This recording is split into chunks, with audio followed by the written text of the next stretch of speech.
نحمده ونصلي على رسوله الكريم اما بعد فاعوذ بالله من الشیطان الرجیم بسم اللہ الرحمن الرحیم۔ میرے مسلمان بھائیوں، آج کل ایک سائنسی دور ہے اور کچھ چیزوں کے متعلق سائنس پہلے سے ہی بتا دیتا ہے، جیسا کہ موجودہ دور میں یا موجودہ دنوں میں سورج گرہن اور چاند گرہن اسلامی اور سائنسی اعتبار سے بڑا نازک اور اہم موقع ہوتا ہے۔ جیسا کہ اوپر تفصیل سے گزرا ہے، اس وجہ سے احادیث شریفہ میں اللہ کے نبی علیہ السلام نے اس موقع پر چند اعمال کی تلقین فرمائی ہے۔ پہلے ان احادیث کو لکھا جاتا ہے، پھر ان سے ثابت شدہ اعمال کی نشاندہی کی جاتی ہے۔ سائنس کا دعویٰ ہے کہ کل سورج گرہن ہوگا، اس لیے ان کے متعلق آگاہی اور اسلامی معلومات فراہم کرنے کے لیے میں آپ کے سامنے کچھ احادیث بیان کرنے جا رہا ہوں۔ حضرت ابن عباس رضی اللہ تعالی عنہ فرماتے ہیں، بے شک سورج اور چاند اللہ تعالی کی نشانیوں میں سے دو نشانیاں ہیں جنہیں کسی کی موت و حیات کی وجہ سے گرہن نہیں لگتا، پس جب تم ان کو دیکھو تو اللہ تعالیٰ سے دعا کرو، اس کی بڑائی بیان کرو، نماز پڑھو اور صدقہ و خیرات کرو۔ دوسری جگہ حضرت عائشہ رضی اللہ تعالی فرماتے ہیں، بے شک سورج اور چاند اللہ تعالیٰ کی نشانیوں میں سے دو نشانیاں ہیں جنہیں کسی کی موت و حیات کی وجہ سے گرہن نہیں لگتا، پس جب تم ان کو دیکھو تو ذکر کرو، اللہ تعالیٰ کی بڑائی بیان کرو، نماز پڑھو اور صدقہ کرو۔ حضرت ابن ابی قاب رضی اللہ تعالیٰ عنہ روایت کرتے ہیں، آپ صلی اللہ علیہ وسلم قبل روح جیسا کہ تھے بیٹھ گئے اور مصروف دعا رہے یہاں تک کہ سورج گرہن ختم ہو گیا۔ حضرت اسماء بنت ابو بکر رضی اللہ عنہما فرماتی ہے، تحقیق کے نبی کریم صلی اللہ علیہ وسلم نے کسوف کے وقت غلام آزاد کرنے کا حکم دیا ہے۔ آپ صلی اللہ علیہ وسلم نے کہا، جو کچھ کہ اللہ تعالیٰ نے چاہا کہ آپ کہیں، پھر لوگوں کو حکم دیا کہ عذاب قبر سے پناہ مانگیں۔ ان احادیث سے معلوم ہوتا ہے کہ جب کسوف و خسوف پیش آئے تو نماز پڑھنا چاہیے۔ اس نماز کو صلاۃ الکسوف یعنی سورج گرہن کی نماز اور صلاۃ الخسوف یعنی سورج گرہن کی نماز کہا جاتا ہے۔ اس موقع پر نماز کا حکم اس لیے دیا گیا ہے کہ نماز اہم عبادت یعنی تمام عبادات میں بڑی اہمیت کی حامل ہے اور اللہ تعالیٰ سے قرب حاصل کرنے کا بہترین اور آسان ترین ذریعہ ہے، جیسا کہ احادیث میں مروی ہے، اور روحانی تسکین کا ذریعہ ہے۔ چنانچہ نبی کریم صلی اللہ علیہ وسلم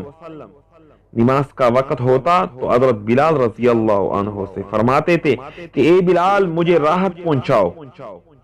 یعنی اذان دے کر۔ اس کے علاوہ اللہ کے نبی علیہ السلام کا یہ معمول تھا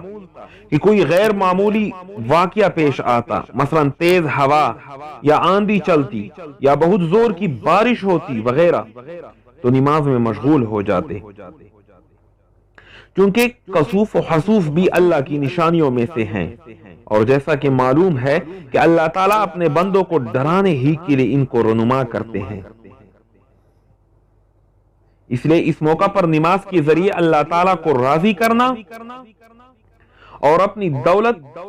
و بے بسی کا اظہار کرنا چاہیے اور اپنی ذلت و بے بسی کا اظہار کرنا چاہیے۔ اس نماز کے متعلق بھی میں آپ کو بتاتا چلوں کہ اس دن اللہ تعالیٰ کی بارگاہ میں بدست دعا ہو کر گڑگڑانا چاہیے، اس لیے کہ انسان ہر ہمیشہ اللہ تعالیٰ کا محتاج ہے، خصوصاً کسوف خسوف کے موقع پر انسان دعا کا شدید محتاج ہے، اس لیے کہ یہ ایک نازک وقت ہے ایسے موقع پر دعا انسان کو بہت کام دے گی، اس لیے کہ دعا قضا کو بھی بدل دیتی ہے۔ نبی پاک صلی اللہ علیہ وآلہ وسلم کا ارشاد مبارک ہے ترمذی میں، دعا کی سوا کوئی چیز تقدیر کو روک نہیں سکتی۔ اللہ، اس طرح دعا آسمانی مصائب اور پریشانیوں میں جو نازل ہو چکی ہے یا آئندہ ہونے والی ہے نفع دیتی ہے۔ چنانچہ ایک روایت ہے، دعا ان مصائب و پریشانیوں کے لیے بھی نفع دیتی ہے جو نازل ہو چکی ہے، اور ان مصائب کے لیے بھی جو نازل نہیں ہوئی۔ لہذا اے اللہ کے بندو، تم پر دعا لازم ہے۔ اس لیے میرے مسلمان بھائیوں، دعا بہت اہم چیز ہے۔ موجودہ دور میں ہمیں بہت زیادہ دعائیں کرنی چاہیے، کیونکہ ایک طرف کورونا کی وبا ہے اور دوسری طرف سورج گرہن کل ہونے والا ہے۔ دعا سے ہر قسم بلائیں ٹلتی ہے اور مصائب دور ہوتے ہیں۔ اس لیے اس موقع پر خصوصیت سے دعا کا اہتمام کرنا چاہیے، اور اس وقت قبولیت کے بھی زیادہ آثار ہوتے ہیں، اس لیے کہ گرہن کی وجہ سے ایک مومن کا دل گھبرایا ہوا ہوگا تو دنیا کی جانب متوجہ نہیں ہوگا، بلکہ اس کا قلب پوری طرح سے حق تعالی شانو کی جانب متوجہ ہوگا۔ ایسی حالت میں اگر کوئی آدمی دعا کرے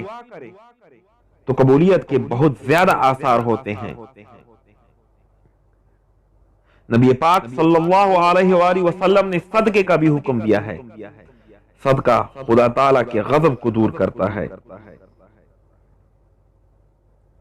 نبی پاک صلی اللہ علیہ وآلہ وسلم کا ارشاد مبارک ہے، صدقہ اللہ تعالیٰ کے غصے کو بجھاتا ہے اور بری موت سے بچاتا ہے۔ اس طرح صدقہ دینے والے کی حفاظت بھی ہوتی ہے۔ چنانچہ ایک حدیث میں ہے، کوئی مسلمان اپنے مسلمان بھائی کو کپڑا نہیں پہناتا مگر یہ کہ وہ اللہ تبارک و تعالی کی حفاظت میں ہوتا ہے، جب تک کہ اس پر اس کا ایک ٹکڑا بھی ہے۔ اللہ اکبر کبیرہ۔ ایسے موقع پر ہمیں توبہ استغفار کرنا چاہیے، اللہ تبارک و تعالیٰ کی جناب میں اپنے گناہوں سے توبہ استغفار کرنا چاہیے، گناہوں پر اپنے دل میں ندامت پیدا کرنی چاہیے، اور اللہ تعالیٰ کو ناراض کرنے والے کاموں کو ترک کرنے کا عزم کر کے گناہوں کو ترک کر دینا چاہیے، اور خصوصاً عذاب قبر سے پناہ مانگنی چاہیے، اس لیے کہ حضور اکرم صلی اللہ علیہ وسلم نے خصوصیت سے قبر کے عذاب سے پناہ مانگنے کا حکم دیا ہے، جیسا کہ اوپر احادیث میں گزرا ہے۔ اس موقع پر خصوصیت سے عذاب قبر سے پناہ مانگنے کا جو حکم کیا گیا ہے، اس کے متعلق علماء فرماتے ہیں کہ گرہن کے موقع پر طاؤس کی مناسبت یہ ہے کہ گرہن کی وجہ سے دن میں اندھیرا قبر کی ظلمت و اندھیرے کی طرح ہو جاتا ہے، اور ایک چیز دوسری چیز کی یاد کا سبب بنتی ہے، پس بندہ اس سے خوف کھانے لگتا ہے جس طرح وہ قبر سے خوف کھاتا ہے، پس وہ آخرت کی ہولناکیوں سے نجات دلانے والی چیزوں کو اختیار کر کے عبرت حاصل کرتا ہے۔ ان موقعوں پر سورج گرہن کے موقع پر ہمیں ذکر کا خصوصی اہتمام کرنا چاہیے،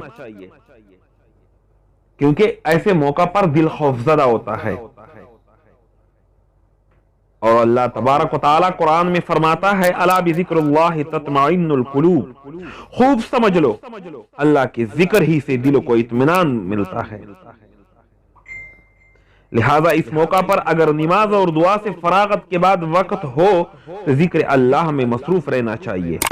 اور اسی طرح گرہن اگر اوقات مکروہہ میں لگے تو بجائے نماز کے دعا اور ذکر میں مصروف رہنا چاہیے۔ مولا علی قاری رحمہ اللہ فرماتے ہیں، جب تم گرہن دیکھو تو اللہ کو یاد کرو، یعنی مکروہ وقت نہ ہو تو نماز پڑھو، اور مکروہ اوقات میں کلمہ طیبہ، تسبیح، تکبیر اور استغفار اور دیگر اذکار کے ذریعے اللہ کو یاد کرو۔ اللہ تعالیٰ آپ کو اور ہم سب مسلمانوں کو اللہ یاد کرنے والے بنا دے۔